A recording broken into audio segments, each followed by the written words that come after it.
Ketua Komite Militer NATO Rob Bauer mengutarakan kesiapan aliansi itu dalam menghadapi konfrontasi langsung dengan Rusia. Hal ini terjadi saat hubungan antara NATO dan Moskow berada dalam titik terpanas akibat perang di Ukraina. Konflik antara China dan Taiwan terus meruncing. Kedua negara terlibat jual beli tembakan rudal di wilayah perbatasan. Suasana di perairan Laut Cina Selatan. Dalam tweetnya, pengunggah justru menanyakan apakah kilat tersebut merupakan HARP. Selain itu, salah satu prediksi Nostradamus di tahun 2022 adalah akan muncul satu agama baru di dunia dan cukup banyak dianut oleh umat manusia. Agama itu akan dipimpin oleh seseorang yang mendapat julukan pria dari timur. Menurut buku ramalan Nostradamus ini, di tahun 2037 akan terjadi perang antara Indonesia dengan Australia.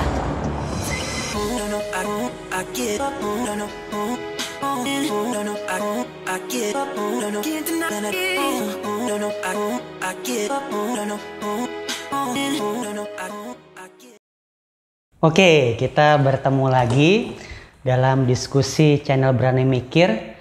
Kalau bahasan kita yang sebelumnya itu berkenan dengan Fir'aun. Nah, pada kesempatan kali ini kita akan membahas yang tentunya isu yang lebih panas lagi gitu ya, terkait Perang Dunia Ketiga.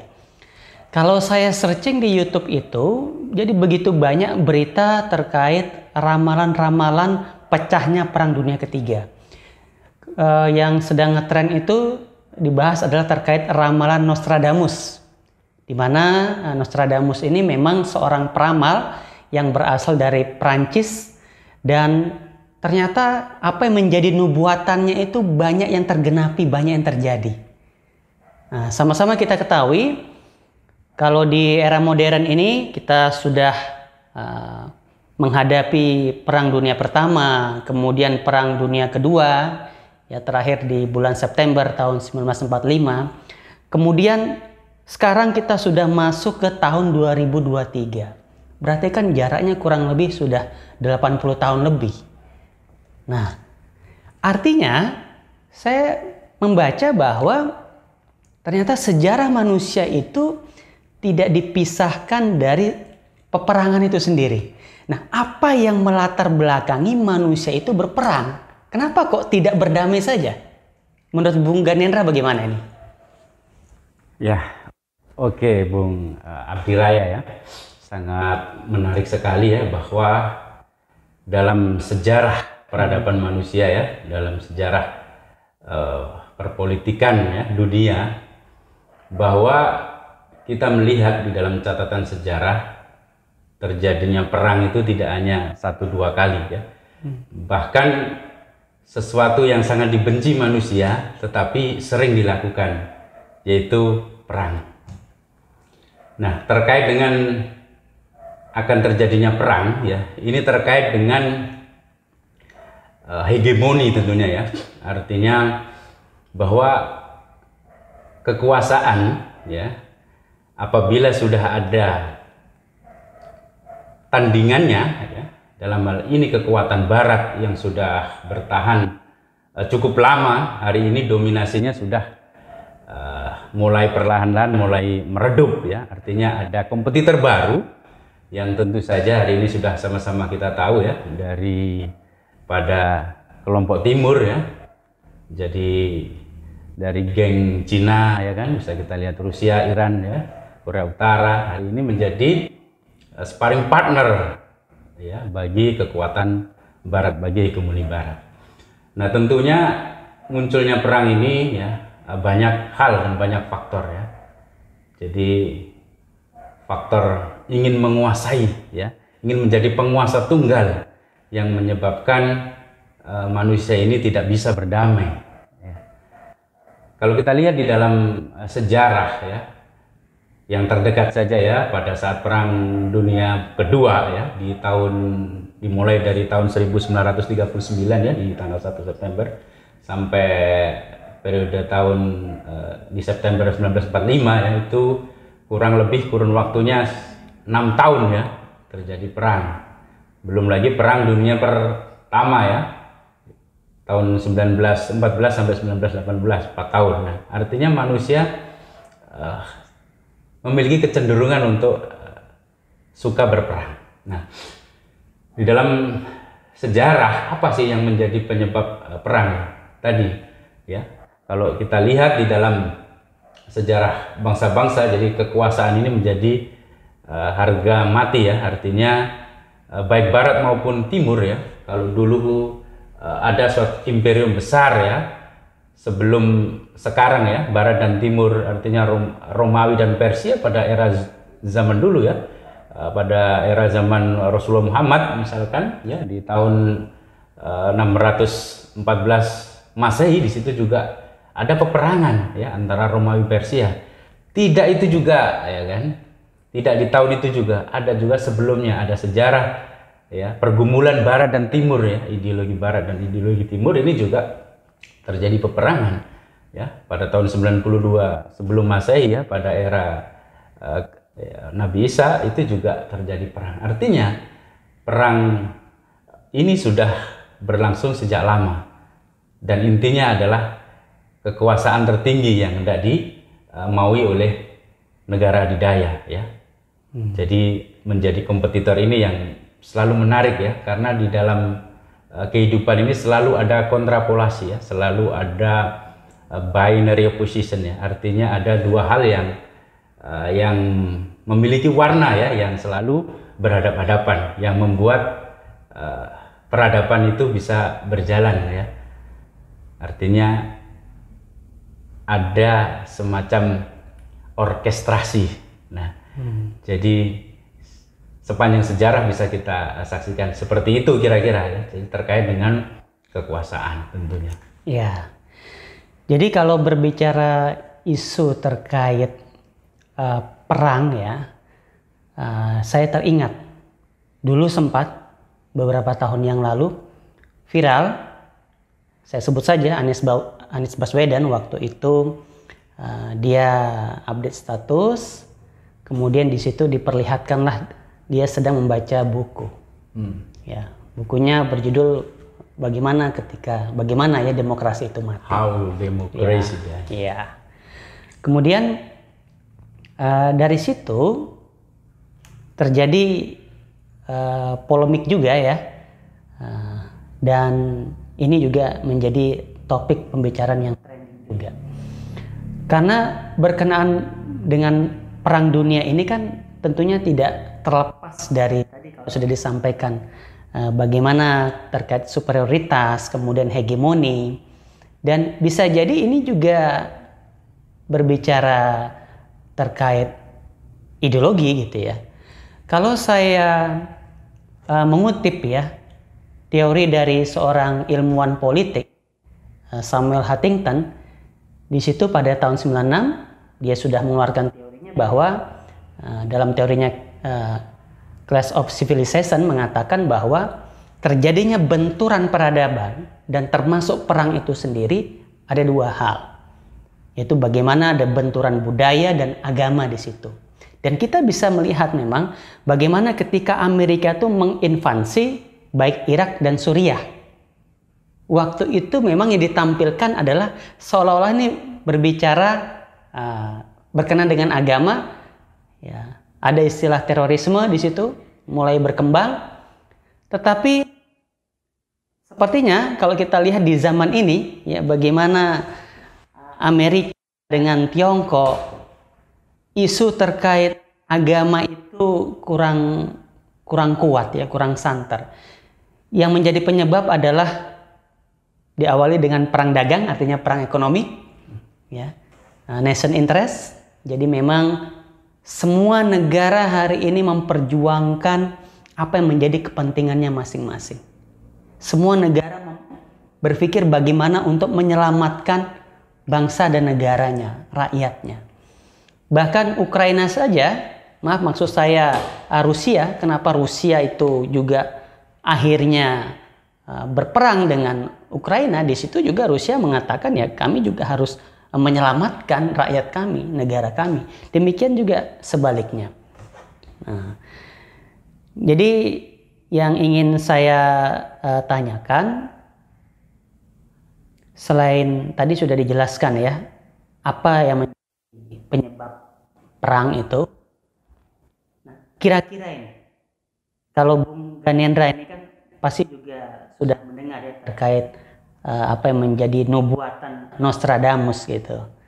Nah, dia mengatakan bahwa yang menjadi pemicu perang dunia ketiga itu bukan karena perang Rusia dan Ukraina, bukan karena NATO yang akhirnya berperang dengan Rusia, tetapi pemicu konfliknya itu adalah di mana kondisi geopolitiknya itu mulai memanas antara Taiwan dengan Tiongkok. Nah, bagaimana Bung Ganendra memandang itu? Ya, baik. Jadi sebenarnya ada beberapa potensi ya meletusnya Perang Dunia Ketiga ini dilihat dari berbagai sudut pandang ya. Yang pertama bisa jadi karena konflik Ukraina dan Rusia ya, baru-baru ini yang sudah semakin hangat ya, semakin intens ya, namun juga belum sampai pada klimaksnya. Itu di sisi yang pertama ya, artinya di sudut pandang yang pertama. Yang kedua adalah tadi yang Bung Abdi Raya sampaikan ya, bisa jadi titiknya ada di Taiwan dan Tiongkok itu sendiri ya, karena representasi Taiwan adalah Barat itu sendiri dan Tiongkok adalah Timur itu sendiri. Dan yang ketiga yang tidak kalah menarik juga isu-isu di Laut Cina Selatan ya, ini juga bisa menjadi potensi bagi meletusnya Perang Dunia Ketiga ya.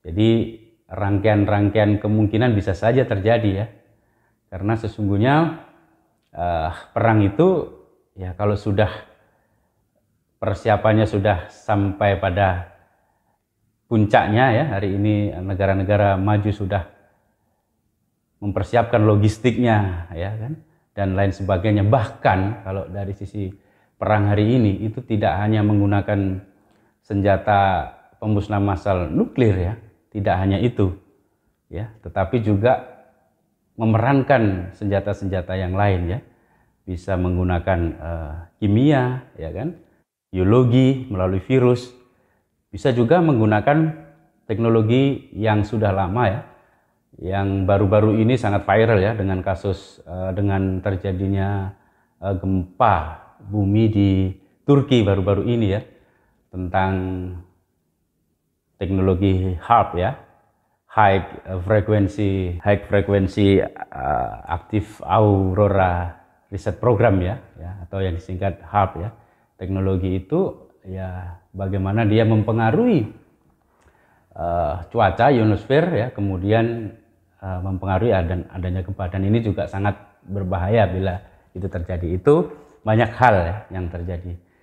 Jadi terkait dengan potensi-potensi, tiga potensi tadi, dan perang ini semakin meluas ya, secara tidak hanya perang dagang, tidak hanya perang ekonomi, tetapi juga perang teknologi ya, dan itu pun sangat kompleks ya hari ini ya. Namun ini juga sudah menjadi sebuah kajian ya, yang sudah sejak lama ya, para pendahulu-pendahulu juga sudah menulis ya, bahwa peradaban itu sesungguhnya bersifat siklus ya.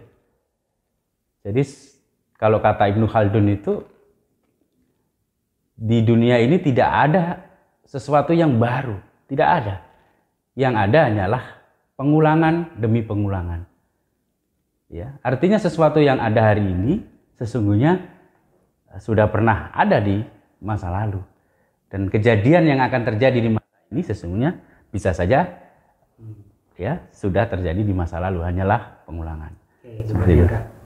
Sebelum kita lanjut mengenai itu, saya tadi tertarik tadi statement Bung Ganendra menyatakan bahwa ternyata di Turki itu bukan gempa bumi biasa, ya, tapi ada sebuah teknologi buatan manusia yang mampu merekayasa cuaca, mampu merekayasa bencana. Ya, tadi disebutkan dengan HAARP tadi ya. Pertanyaan saya begini, berarti kemajuan teknologi itu tidak diikuti dengan kemajuan peradaban. justru kemajuan teknologi yang sudah dicapai oleh manusia kok justru bukan membuat peradaban itu damai ya, sejahtera gitu ya, tapi kok justru di sini membuat kerusakan itu. Bagaimana itu, Bu? Nah, ini menarik ini ya, Bung Abdiraya ya. Jadi kalau kita memahami ya, kalau pada umumnya kita memahami bahwa peradaban itu terkait dengan kemajuan teknologi. Nah, kalau saya tidak hanya itu ya, kompleks ya. Majunya peradaban ya, menurut kami bahwa majunya peradaban itu juga kompeten ya, artinya padu dengan majunya keseimbangan alam ya kan, kesejahteraan, keadilan dan lainnya, termasuk alamnya juga tidak rusak. Nah itu salah satu indikator kemajuan. Ya, kalau teknologi hari ini saya teringat bahwa apabila ya ilmu ini ya, ilmu yang sangat rahasia ini, kalau saya baca literaturnya ini ya kan, dan ini juga salah satu ilmuwan ya yang mengungkapkan bahwa if you want to find the secret of universe ya, think in term energy, vibration and frequency. Jadi energi, frekuensi dan vibrasi. Jika kamu ingin mengetahui rahasia alam semesta ya kan, maka berpikirlah ke dalam ke dalam kerangka energi, frekuensi dan vibrasi. Terkait dengan frekuensi energi ini, Bung ya. Kalau kekuatan energi ini ya sudah diketahui oleh manusia, terkait frekuensi ini sudah diketahui manusia dan vibrasi ini sudah diketahui manusia secara umum ya. Maka hal ini kalau jatuh ke tangan orang yang tidak tepat akan menuju kehancuran peradaban. Nah, seperti kita lihat bahwa hari ini ya keserakahan ya, artinya ketamakan penguasaan manusia atas manusia ya, kalau dalam bahasa kitab itu biasa disebut dengan perbudakan ya. Kalau kita lihat dengan adanya teknologi ini manusia terutama hari ini kita lihat bagaimana teknologi HARP ini dipakai ya untuk membuat kerusakan, bukan untuk menciptakan hal yang positif ya, artinya yang membangun, justru mengarah kepada penghancuran sebuah peradaban. Nah, kemajuan teknologi belum tentu selaras dengan kemajuan peradaban. Ya, karena apabila jatuh ke tangan orang yang tidak tepat, justru kemajuan teknologi akan membuat kehancuran. Nah, ini jalan menuju kehancuran kalau jatuh ke tangan orang yang tidak tepat. Seperti teknologi HARP ini ya. Ini sangat berbahaya karena bisa merubah cuaca yang sangat ekstrim, bahkan menimbulkan gempa bumi dan lain sebagainya, banjir, perubahan cuaca, climate change yang tidak bisa kita duga. Nah ini kalau ini diterapkan, nah ini akan sangat berbahaya sekali bagi kehidupan umat manusia. Namun saya yakin bahwa skenario kehidupan yang ada hari ini tidak terlepas daripada skenario yang sudah ya. Antara barat dan timur ini, di tengah-tengah itu ada satu kekuatan ya. Tatkala kehancuran barat dan timur ini sudah sampai pada masanya, ya satu kekuatan ini ya yang akan semesta munculkan ya. Dan menurut sejarah itu sudah berulang-ulang kali. Nah, seperti itu kira-kira kalau pandangan kami. Jadi poinnya di situ. Oke. Jadi saya menyimpulkan bahwa kemajuan teknologi tidak koheren dengan kemajuan peradaban. Padahal seharusnya kemajuan